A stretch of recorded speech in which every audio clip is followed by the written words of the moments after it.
படம் பார்க்குறப்ப அந்த காலகட்டத்தில் அன்னைக்கு இருந்த எக்யூப்மெண்ட் கேட்குற மாதிரி தி பெஸ்ட் கொடுத்துருப்பாங்க. ஆனால் இன்னைக்கு வந்து அந்த ஒரு பாட்டை வச்சு ஒருத்தர் ஒரு படமே எடுத்தார் சொல்லி ஆரியா வச்சு ஒரு படமே பண்ணிப்பாங்க. படம் ஃபுல்லாக சர்வ படம் ஃபுல்லாக அது.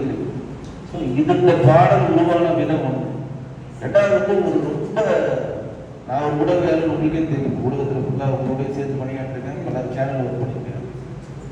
இப்போ இருக்க ஊடகவியாளர்கள்லாம் ஒருத்தர்கிட்ட பேட்டி கேட்குறப்ப அவர்களுடைய அனுபவங்களை கேட்காம தன்னுடைய திறமையே அவருக்கு அழுத்தம் கொடுத்து அந்த இடத்துல ஒரு ப்ரெஷர் கொடுத்தார். தனக்கு எல்லாம் தெரியுன்ற மாதிரி மடக்கி கொண்டு இடக்கப்படுறதுக்காக இப்படி பண்ற மாதிரி ஊடகவியாளர்கள் தான் இப்போ பார்த்துட்டு இருக்கேன். இப்போ இருக்கக்கூடிய நிறைய பேர் நானும் வந்து நிறைய பேட்டி செலிபிரிட்டிஸ் எடுத்திருக்கேன்.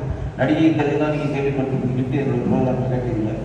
ஆனால் நீங்கள் வந்து இப்பயும் சொல்றீங்க பார்த்தீங்களா, அவருக்கான சாய்ஸ் வந்து நான் கேட்கறது மட்டும்தான் பதில் அவருடையது, அவர் இடைமறிக்க மாட்டேன்ற அந்த மேனஸ், அது எவ்வளோ பெஸ்ட் மேனஸ்ன்னு ஒரு ஊடகவியாளராக எனக்கு தெரியும்.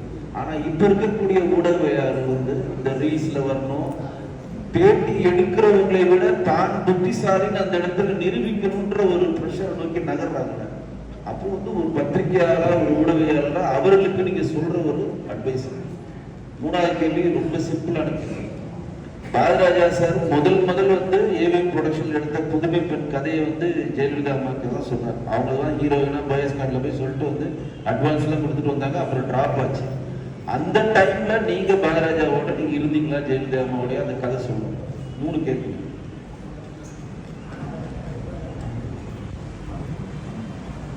பாரதிராஜா ஜெயலலிதா அந்த கதையை சொல்றதுக்கு காரணமாக நான் இருந்தேன். ஏன்னா பாரதி செல்வராஜும் பாரதிராஜாவும் நல்ல நண்பர்கள். ஒரு காலகட்டத்தில் அவங்க 2 பேருக்குள்ள சின்ன சின்ன கருத்து வேறுபாடு 2 பேரும் பேசிக்கிட்டே. அப்போ தான் பயங்கர மாதிரி ஷூட்டிங்கில் நான் இருக்கும்போது என்கிட்ட செல்வராஜ் கதை சொன்னால் ரொம்ப நல்லா இருந்தது. அதை பாரதிராஜத்தை வந்து நான் சொன்னேன் பயந்துட்டாங்க. அப்போ தான் அவங்க 2 பேரும் நல்ல நண்பர்கள் எனக்கு தெரியும். அதுக்கப்புறம் விளைஞ்சது தான் அந்த கதை. அதை தான் சொல்லிட்டு போனார். அந்த சந்தர்ப்பத்தில் நான் ஜெயலலிதாவை பார்க்கறது உங்களோட போல, செல்வராஜும் பாரதிராஜா மட்டும்தான் போயிருந்தாங்க. மெல்ல மெல்ல என்ன தொகுப்படுத்துற பாட்டை பொறுத்த வரைக்கும் அந்த பாட்டு மிகச்சிறப்பாக வந்ததுன்னா அது முழுக்க காரணம் இளையராஜா மட்டுமே. அது எங்களுடைய பங்கு எதுவுமே கிடையாது. இளையராஜா ஒரு கேள்வி கேட்டார், அந்த பாடல் பற்றி கேட்டார்.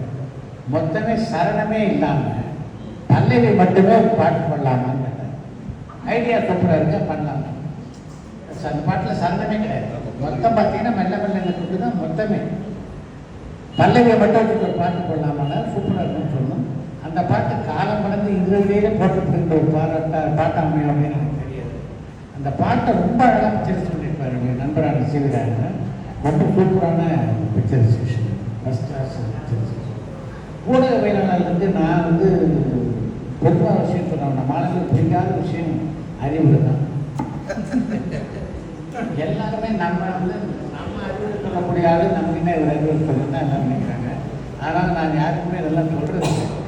ஆனால் பொதுவாக நான் எதை எடுத்துக்கிட்டேன்னா, நாம் யாரை பேட்டி காணணுமோ அவங்களுடைய கருத்துக்களை கேட்கறது தான் அந்த பேட்டி காணுறதுக்கு ஜனங்க வராங்க. நம்ம பேசுறது கேட்கறதுக்கு இல்லை அப்படின்னு நமக்கு தெரியும். அதனால தான் இப்படி பேச்சு படிச்சுட்டு அவங்களுடைய பேச்சை கேட்கறதுக்கு அதிகமான வாய்ப்பு தான்.